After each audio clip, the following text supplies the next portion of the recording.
Ahoy hoy gang, if this is your first time with us, welcome, and if you're joining us from a previous video, hey, we love to see it, and I hope you're doing well. It's Season 2! The longest season Futurama would have to this day.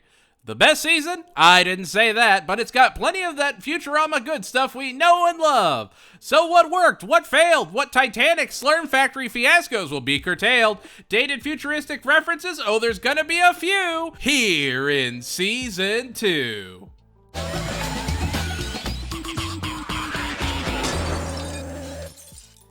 Just so there's no confusion, I'm going by the IMDb guide for the seasons, which is also the way Hulu has them ordered, since that's going to be how anyone new to the show is probably going to experience it. But here we are in the season premiere, and it's a Titanic parody.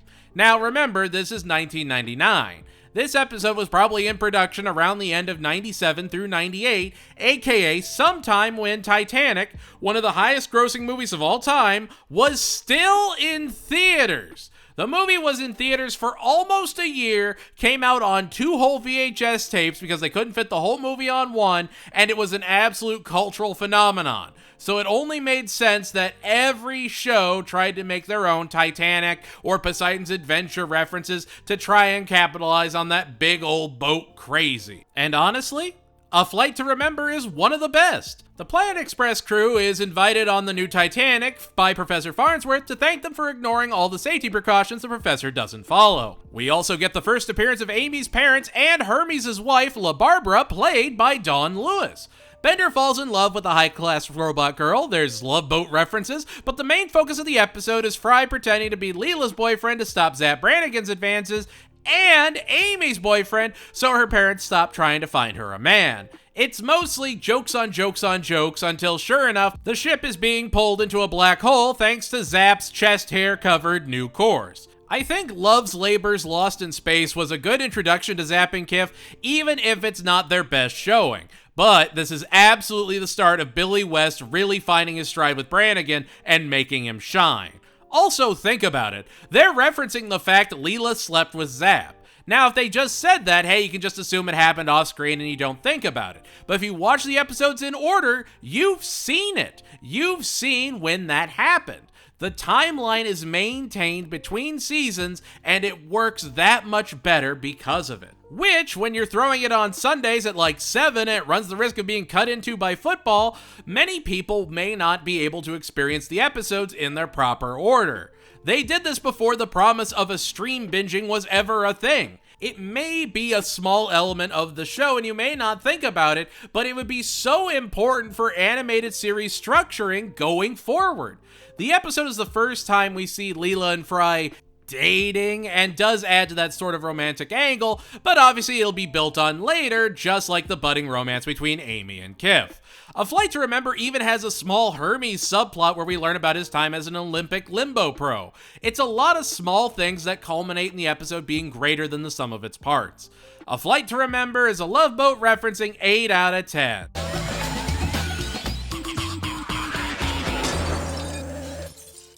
School is in session! The professor is taking his newest creation to Mars University, and the rest of the gang joins in. Fry is determined to drop out of college, Amy is a student, Bender is going to his old frat house, oh, and Farnsworth's newest invention is a super smart monkey who is only smart while he wears his hat, and has to grapple with his primal instincts and wondering if the burden of knowledge is worth giving up everything he has. The old argument of Adam and the fruit of knowledge. Real light stuff for an animated sitcom to tackle. Oh, and Bender's old frat is full of nerds. 2 very equal important ideas. Yeah, the Robot House stuff is just a reference to Animal House and like Revenge of the Nerds, and it's fine. Fry starts competing with Farnsworth's experiment and his new roommate, Gunter, and just starts embarrassing him, even showing off his actual monkey parents. Gunter gets rid of his hat and runs off into the wild, but when Fry, Leela, and the professor end up swept up by the current, he puts his little hat on, hops in, and saves the day. Futurama is a weird show in a way that you can find yourself relating to a monkey and yelling Robot House at the same time. Mars University is an odd experience. It feels like it should be vapid, like you should see it and just forget it, but you don't. You feel that sense of urgency, and sure, you know the gang is going to be safe to get to next week, but you don't know if it's going to be because of Gunter. Futurama is familiar, but especially in the Fox era, it's not repetitive. It's an episode that lingers in your head, and honestly, out of all the episodes of the season, for some reason, Mars University is one of the episodes that just sticks there. Is it the best episode? No, but you won't forget it. Mars University is an honor roll achieving 8 out of 10.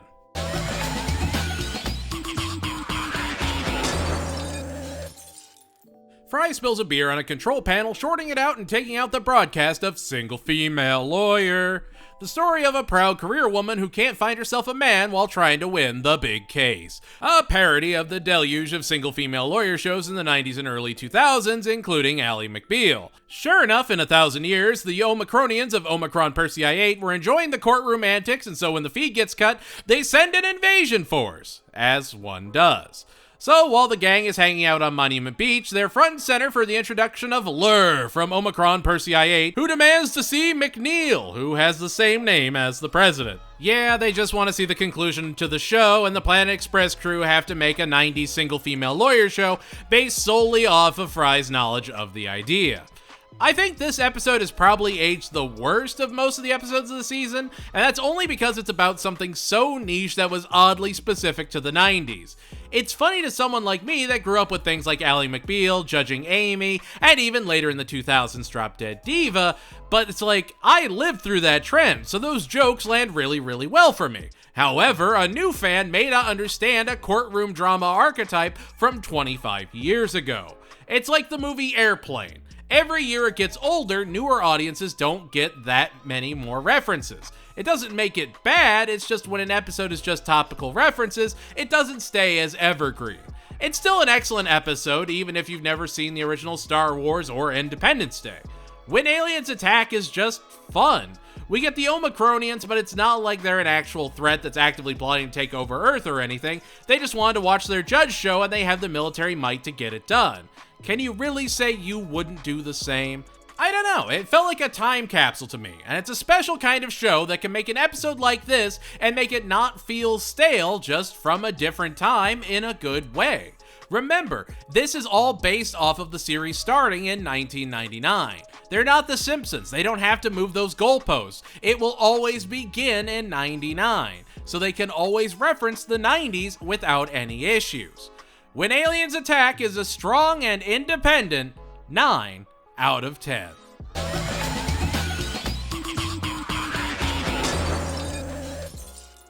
Wiggity Wham Wham Woozle! Slurm is throwing a big contest where you can win a chance to party with everyone's favorite party slug, Slurms McKenzie, a play on Spuds McKenzie, the #1 party dog. And so Fry starts chugging that tooth-rotting nectar. The professor fixes Bender with an X-ray beam by finding a trapped watch, and Fry and Bender take the beam to scan cans and try and find a golden bottle cap. Oh, they didn't find it. Oh no. Yeah, he chokes on it in the can he doesn't scan, and then, you know, they do a Willy Wonka parody.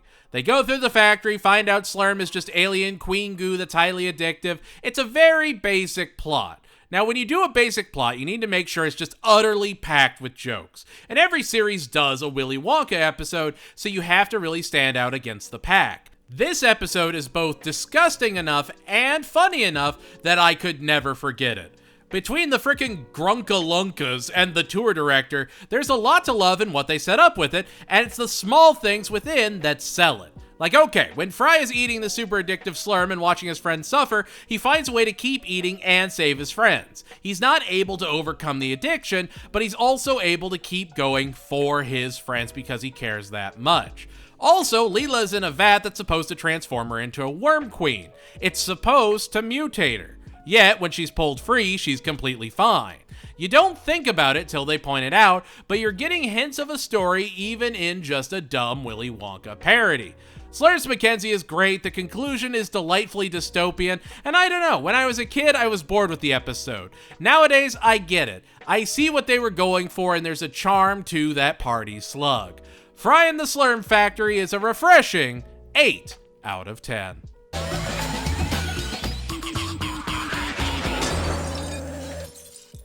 Bender is competing with Nibbler for attention, and when he decides to bury the hatchet and make a birthday cake for Nibbler so everyone can see how great and considerate he is, Nibbler proceeds to eat the cake, and Bender naturally decides to flush him down the drain as revenge.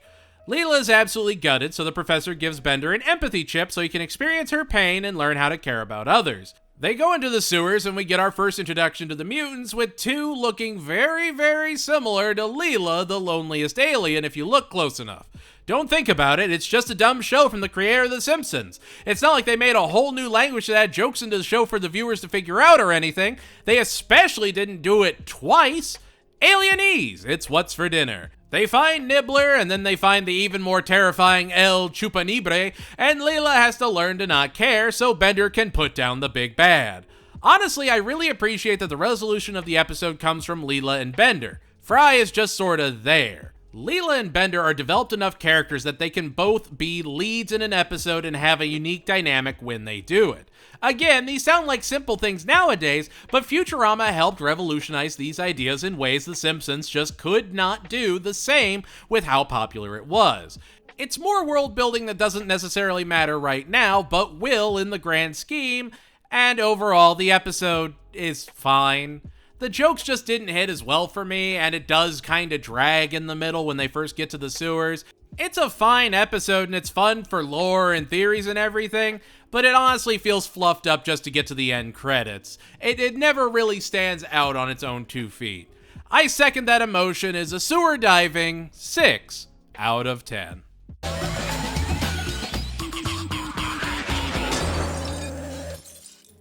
The Planet Express crew is delivering ceremonial scissors to Dupe for a ribbon cutting when Zap Brannigan decides to use a laser on his ship to cut the ribbon instead of actually using the scissors, and causes mass chaos and destroys the Space HQ.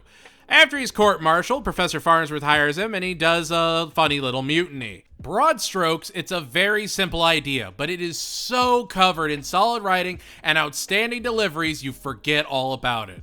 I mean, I still quote the president of Neutral Planet. Tell my wife I said hello. It's just, this is easily my favorite Zap Brannigan episode, and it shows that Kiff isn't just this miserable lieutenant.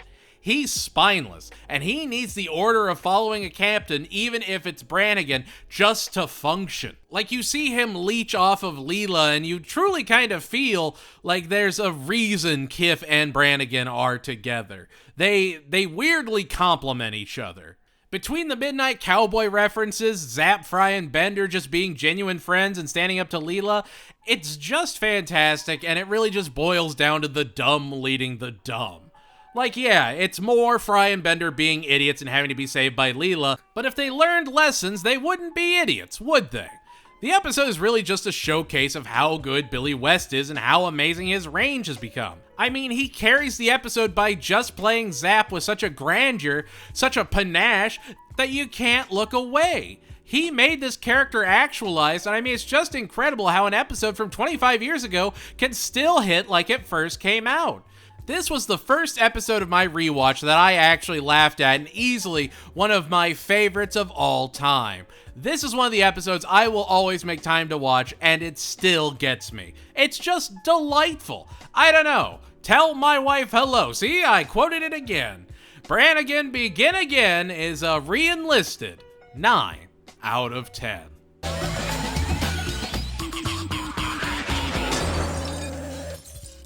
It's our first appearance of the Scary Door, the futuristic Twilight Zone parody. It's great.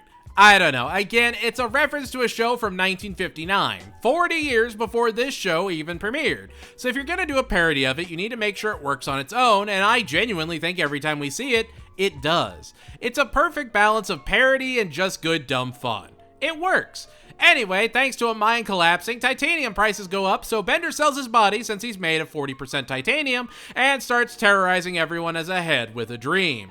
With the presidential election in full swing, good old Richie Nixon buys Bender's body and heads back into the polls to run it back and run the world like only he can.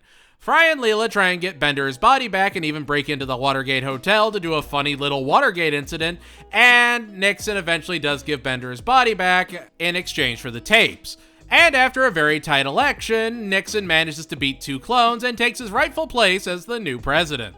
I think we only have Nixon because Billy West just really believed in his Nixon impression, and I gotta say, it works really well. It could be any president, but it's Nixon of all of them, and he's just so unapologetically evil in the best way. It's also our first appearance of the Brain Slugs. Yeah! It's just wild to me how evergreen this political episode is. An actively antagonistic force can win if you're apathetic to voting. It's an important part of the checks and balances of a democracy. It's a very poignant message that resonates no matter what year it is. Ahead in the polls is a recount-worthy 9 out of 10. The funny thing there was a recount in 2000. Google Brooks Brothers riots for more information.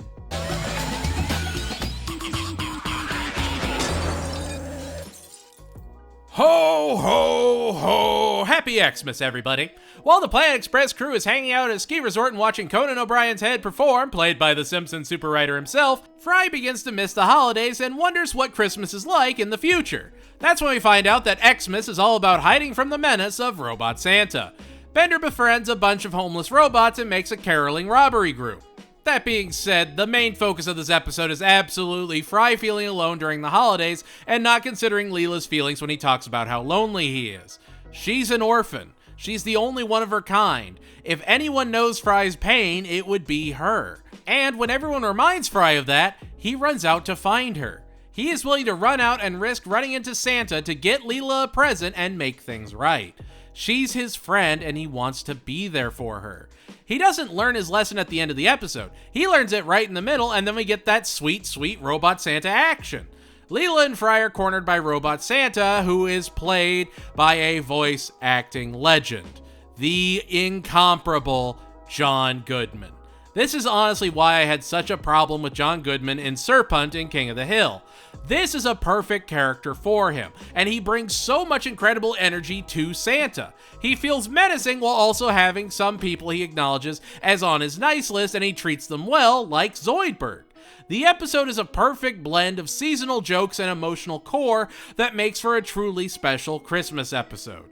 There's always the menace of Robot Santa, but it's still about the human story of Fry and Leela finding that they don't have to be alone, that they can be alone together. It's a fantastic holiday episode and wonderful benchmark that shows that Futurama at this point is greater than anything that had come before. Xmas Story is a gift received having 9 out of 10.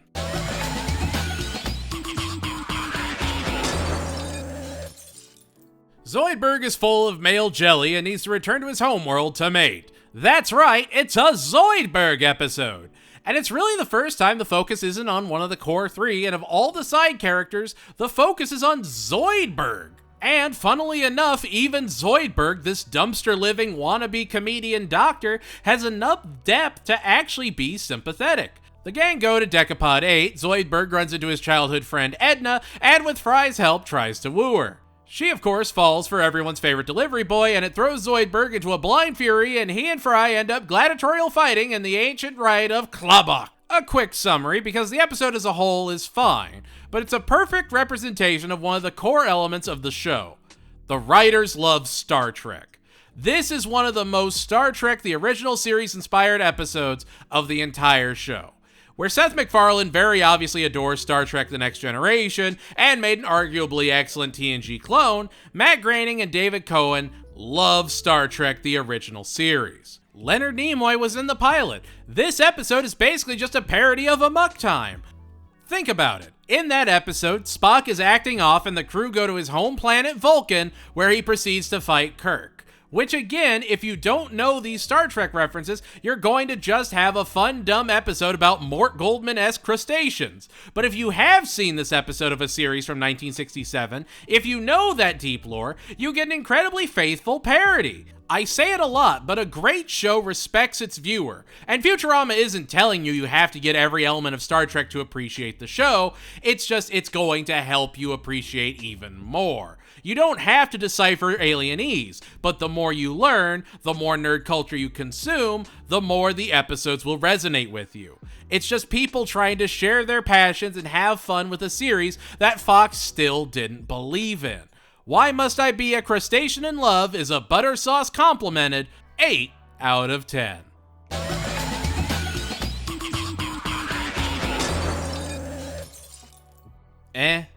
This whole episode is just Amy gets a new car, and when she and Fry get stranded in it, they steam up the windows. They start dating, and Bender starts an online dating service. When Fry is getting tired of hanging out with Amy, he decides to go and break up with her, with Zoidberg tagging along to third wheel it up. Good old Dr. Z takes the wheel in his crab hands, and naturally, the ship crashes.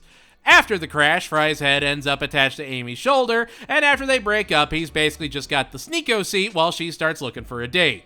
Leela helps break off a sure thing, and yeah, it's there.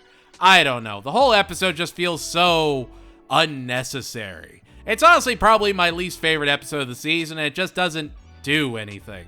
The jokes are fine, but they're just not enough to elevate the episode over just going from scene to scene. Amy is an interesting character. This is just an empty example compared to what we get later on, and even what we got earlier in A Flight to Remember. The only thing that actually elevates the episode is Bender's schemes. Bender likes doing crime. He loves doing a good scheme, and honestly, he is why so many otherwise underwhelming episodes actually have a glimmer of light to them. He is the Bart Simpson, the Stewie Griffin. He is the most quotable character in the entire show, and it's easy to see why. See, this episode would be the first time he ever says, "Shut up, baby, I know it," which is easily one of the most memorable lines of the entire show. And that's why you can't really skip any of these episodes. Even if it's not any deep lore, you're still seeing where these quotes were first thrown into the zeitgeist. The influence is undeniable, and Bender is a perfect mascot character for the show as a whole. Put Your Head on My Shoulders is a slumped 6 out of 10.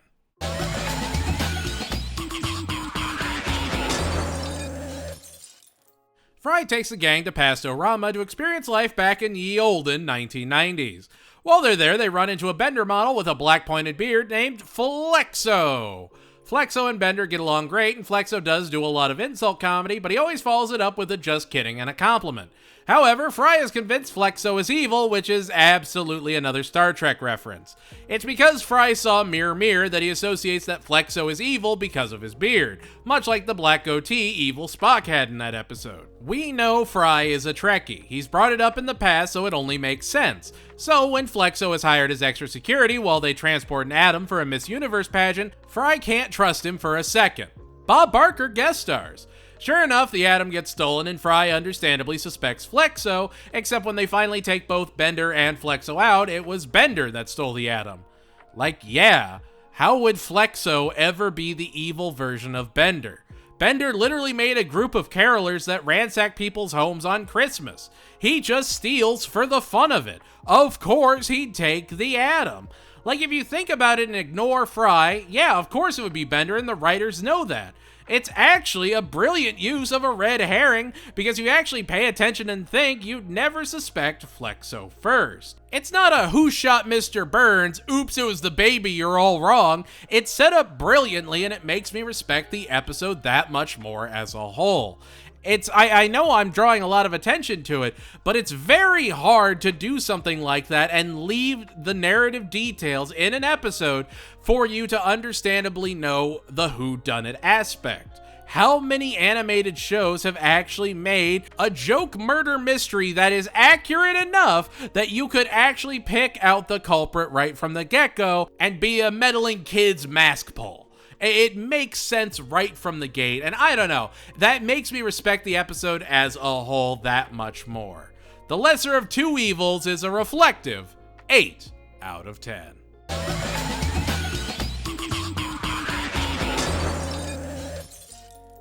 Hermes got hooked to a brain slug while away on vacation, and that's an ongoing element throughout the episode, and it's honestly amazing. It's always there in the background. Sometimes he interjects with a brain slug being put on somebody, sometimes it's something just happening in a background scene, and if you don't notice it, or if you just shrug it off, it's still great. I don't know, I love the brain slug parts with Hermes. They're my favorite. Anyway, the gang goes to an All My Circuits movie, and Bender gets into a theater brawl with the ultimate robot fighting champion, the Masked Unit, after Bender kept insulting the Masked Unit's girlfriend. He gets lucky, takes out the champ, and now he's about to be a fighting star. Now that he's entering the ring, Leela agrees to train him, and she reflects on the martial arts master who never gave her a chance because she was a girl. A lot of moving pieces. Bender has Leela as his second, and sure enough, the whole thing is rigged. Every bit of it. Bender's popularity eventually starts to waver and he has to fight Destructor and take a fall. Destructor is trained by Leela's childhood rival. Whoa, what a perfect lineup! Leela is able to beat the man that refused to teach her, and Bender gets crushed under an unconscious Destructor, sealing his defeat. I really love the return to zero for the episode. Bender needs to lose. He needs to lose his title so he can go back to Planet Express next week. But Leela still gets the vindication of beating someone that doubted her. She got the satisfaction of showing that she's grown up into someone worth respecting. Even though the bulk of the episode is just Bender and fixed robot fights, there's still that very, very small emotional core that makes the episode that much more memorable. Plus, if you're paying attention in the background, you get tons of that brain slug action. It's just fantastic. It's a brilliant episode that's a perfect marriage of all the components that make Futurama the icon it is. And most of it hangs on John DiMaggio making Bender one of the most enthralling characters of the whole series. Raging Bender is a knockout, no questions asked, 10 count hitting, 10 out of 10.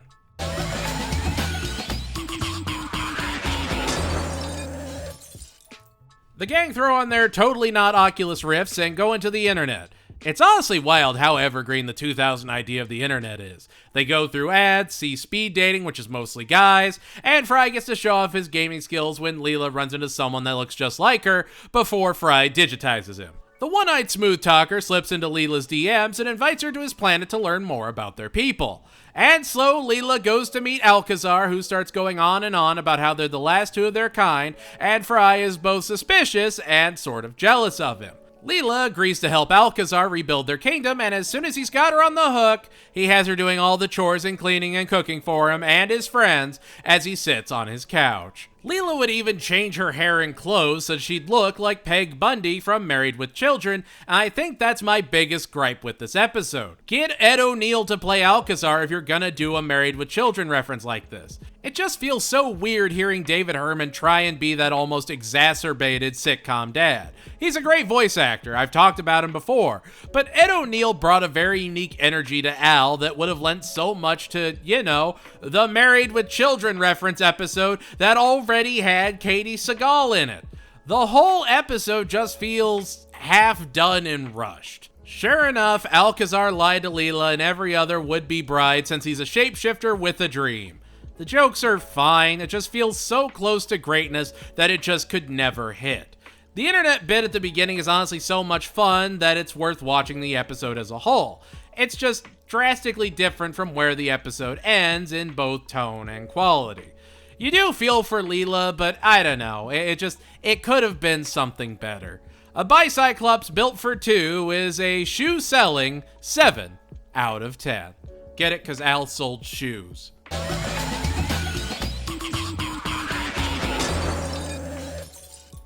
It's a Hermes episode.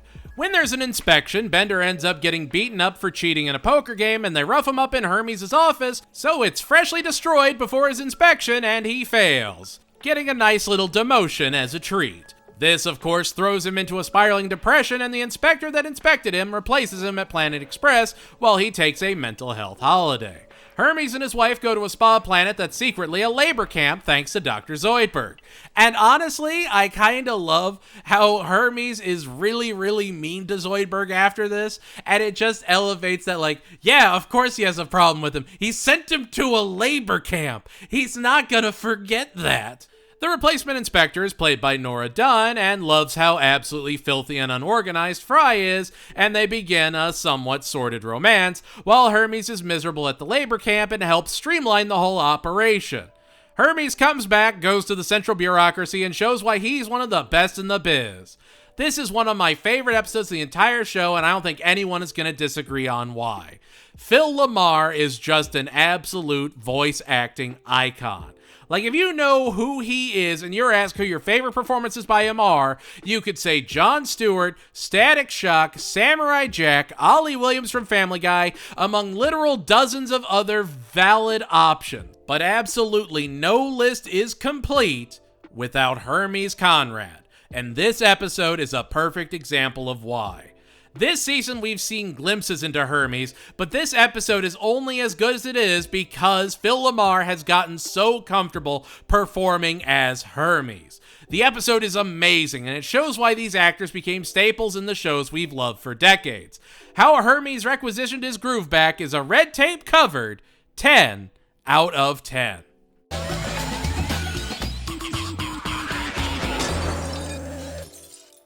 Professor Farnsworth is celebrated at Mars University with a good old-fashioned rose for his 150th birthday. Everyone celebrates him, but the professor just worries about his legacy and who would succeed him to carry on his research and make sure that he had his own memorial in a way. And so he introduces the crew to Qbert, his clone who he takes out of his tube and starts to teach about Planet Express and his ship that runs on dark matter that warps the very fabric of time-space around the ship.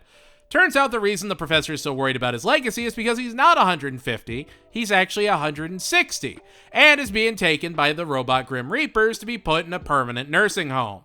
It's a really neat idea that focuses around Qbert learning to see the potential in the professor's research, while we see the professor actually being more than just the old man of the crew. He's lived a full life and accomplished more than we give him credit for. Like Fry's family, as we'll come to find out, is responsible for taking the first step on Mars and helping build Mom's empire. Not for nothing, Fry's family means something in the grand scheme of things, and this actually adds a weight to who Farnsworth is as a character. You start to see that there's something behind him, that he's not just losing his mind or some mad scientist. He used to have morals, he used to have dreams and goals. And we saw some of this with a giant ball of garbage in the last season, but even in this episode, we see that his rival and former student Wernstrom does hold a respect for him to some degree. Farnsworth was someone that academia looked up to. Now he makes what-if machines. I don't know. That being said, Qbert is fine. I personally find his voice insufferable, and I'm just not a fan of his character, but he's done well. He's just, he's meant to be annoying, and it worked. A Clone of My Own is a torch-passing 7 out of 10.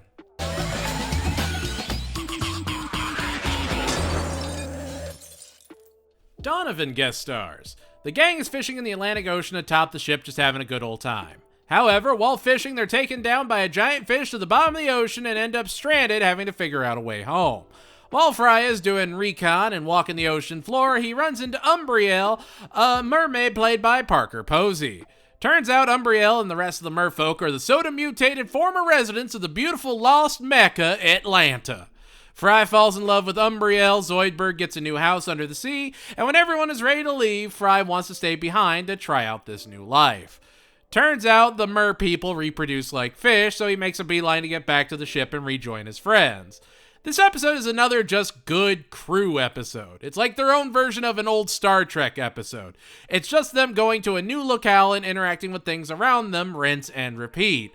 Though that's also a problem with the episode. Rinse and repeat. The gang are fishing. Then the gang fishing scene is over. The gang goes underwater. Now the gang has to interact with things underwater. The gang has to go home, so the gang leaves. There's never really that immediate emergency. While you can argue, yes, the crew is running out of water at the bottom of the ocean, it wasn't something they were actively panicking about. If they were panicking, they wouldn't send Fry out to fix it.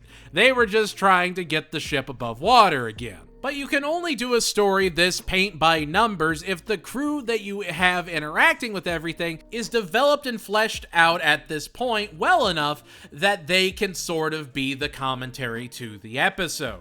You don't watch it because you're afraid that, is the Planet Express crew not going to get out of this one? It's, alright, what are they making fun of? What jokes are we going to get into? You need to sell going underwater and interacting with a bunch of mer people. And you can really only do that at this point. This is after Hermes has gotten coverage. This is after Farnsworth, after Zoidberg. Everyone is currently one of their best written selves, and it makes the episode shine as a whole. The Deep South is a freshly battered 8 out of 10.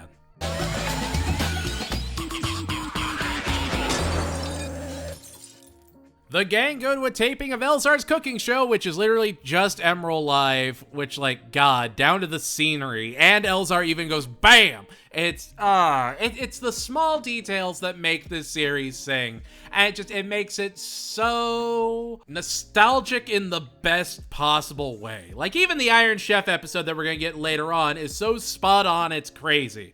Anyway, while at the taping, Bender gets Elzar to accidentally spice Leela's eye, and she's forced to wear an eye patch. Elzar offers them all a table at his restaurant to apologize, though it turns out he was expecting them to pay for their food, and when they can't pay, Bender has to be a busboy at the restaurant when we're introduced to the Robot Mafia, led by Donbot. We'd also have Clamps and Joey Mousepad as his two henchmen. These will become regular players in the show, which is good because honestly, much like Zap, this is one of their weakest appearances. That being said, I know I gushed about Phil LaMarr, but let's talk about Maurice LaMarche. Man is an absolute voice acting powerhouse that holds nothing back. I mean, the entirety of Futurama is a testament to his range, but Donbot is one of the best characters he's ever done. And like, you can hear that Calculon and Donbot are the same guy. You can hear that Morbo is the same guy. But Donbot just has this air to him and this performance to him that he feels so genuine. He feels like such a LaMarche creation. Anyway, Bender does jobs for the Robot Mafia, and when he has to rob the Planet Express ship, he uses Leela's blindness to his advantage and manages to trick everyone and get out of the game. Bender never learns a lesson this episode, which honestly, he didn't really need to. Bender isn't going to discover overnight that he wants to stop doing crime, and yet, Bender, at the end of the day, isn't an inherently bad guy. He doesn't want his friends to be endangered. Even in the end, he just sort of walks away. He thanks Donbot and then just goes back to doing his own thing. It's an episode that doesn't need to be anything more than it is. It's just good Mafia parody-based fun. Bender Gets Made is a clamp-worthy 8 out of 10.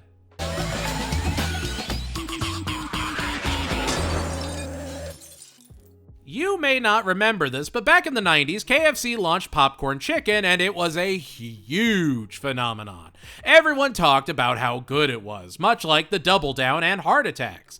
The episode is a parody of that. Leela and the gang find a bunch of delicious balls that look fried and taste delicious. When they bring them home, they make a deal with Fishy Joe to sell them, and they become a massive hit, even getting protesters to boycott Planet Express. Phil Hendry would actually guest star, and he's just the best, even if I hate the hippie character he plays. Turns out the Poplars are actually the children of the Omicronians of Omicron Persei 8, and Lur is not happy they've effectively been eating their kids. So, after tense negotiations, he decides to just eat Leela and call everything squaresies. It's an interesting angle to take with the whole meat is bad angle, and it does a perfect job of sort of satirizing both sides of the argument for the sake of the joke. I will say again, great to see Zap, and he actually does try and save Leela, even if it's all for naught. The problem with Poplars is a really solid Leela episode. Her friendship with Jur is enough to save everyone, and it shows that while the crew isn't always the best, they'll usually make the right decision when the going gets tough. Leela lets her opinion be changed by the introduction of new information, something we could all learn from. The problem with Poplars is honestly a great wind down to the season as we head towards the end. It's got solid jokes, and again, even if you don't get the reference to the food phenomenons of the 90s, there's something to appreciate, and it still manages to stay super evergreen. The problem with Poplars is a dippy optional 8 out of 10. Gotta have my dippies. I'm a honey mustard man.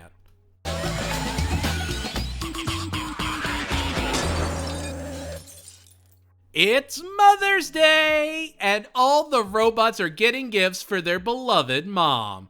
Even Bender is spending cash money, dollar bills, to get mom gifts. Fry and Leela go down to Mom's base and take a tour of the robot museum with Bender when we find out what Mom is scheming this year. We find out that she intends to use the antenna on every robot to turn them against humanity and raise the entire world, all because she was scorned by a lover years ago, because he refused to build her robots with more weaponization. Her old love was none other than Professor Farnsworth, who still cares about the mogul. And so, as the robots run rampant in the streets and Bender is emboldened by a comrade of a greeting card, Mom's sons and the Planet Express crew get the Professor and Mom alone in a cabin so the Professor can deactivate the robots, and sure enough, their romance is re-sparked temporarily. I'm not gonna lie, I did not laugh at most of the season just because I've seen the episode so many times, but Mother's Day got me to actually break more than a few times. The wax robot part where she's like, does that confuse you? That's great. I don't know, the writing and the delivery has gotten sharper throughout just the first 2 seasons, and it's almost night and day where we've been and where we're going, and we're not even 30 episodes in yet. This episode is still one of my favorites, and I'd say one of the best written episodes of the entire show. It would be season finale worthy. It's just that good. It gives us Professor Farnsworth development while also giving us just a great dystopian adventure for the crew. I adore this episode, and I think it's got some of the sharpest jokes of the entire series and stands the test of time brilliantly. Mother's Day is a gift-giving, thought that matters, 10 out of 10.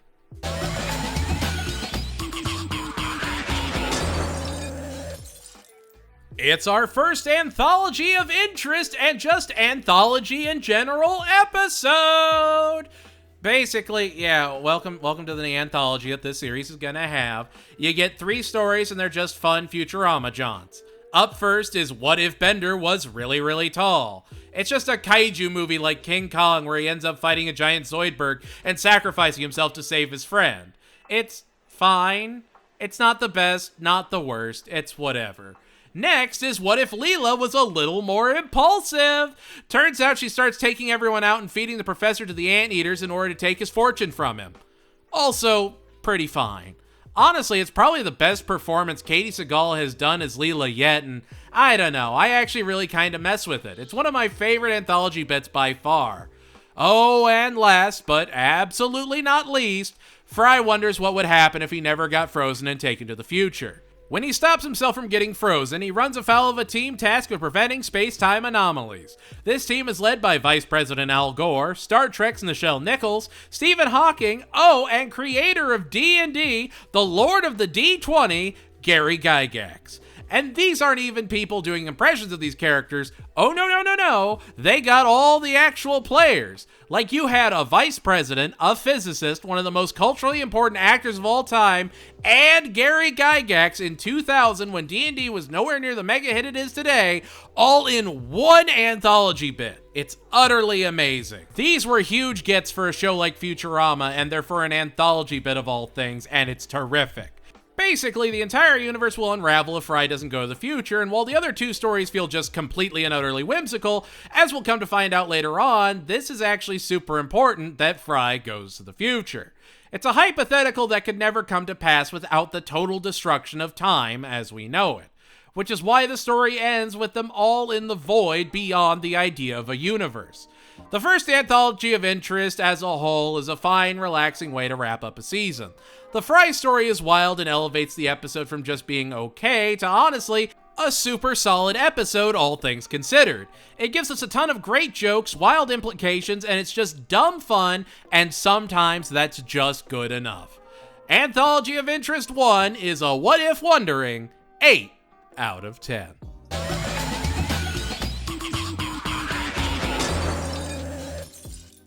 And there we have it, that's season 2! Anything you think I was right on, wrong on? What was your favorite episode of the season? Least favorite? Let me know in the comments below. And if you liked what you saw, make sure to like, comment, share, and subscribe. Season 2 was really just the perfecting of a formula. It gave us the most episodes of any one season of Futurama and really fleshed out where they wanted to take the series. We got more emotional highs and the lows were minimal at best. Some episodes just didn't feel fleshed out enough, but it's still very much in the growing pain period. But come next season, we're going to be getting some of the most memorable episodes of the entire show. From proud, independent Amazonians to invading brains, you won't want to miss our brain slug-free review of Season 3. Anyway, that's going to do it for us here at the Lecture Hall. Thank you all so much for watching. If you want to support the channel and get early access to videos, consider joining our Patreon or YouTube membership programs. $2 a month gets you early videos, exclusive content coming soon, and your name featured on this snazzy list. Ooh. Thank you all so much for watching. Stay strong, stay you, keep fighting that good fight. I know things will turn around. I can feel it. And I'll see you all next time. Goodbye, everybody.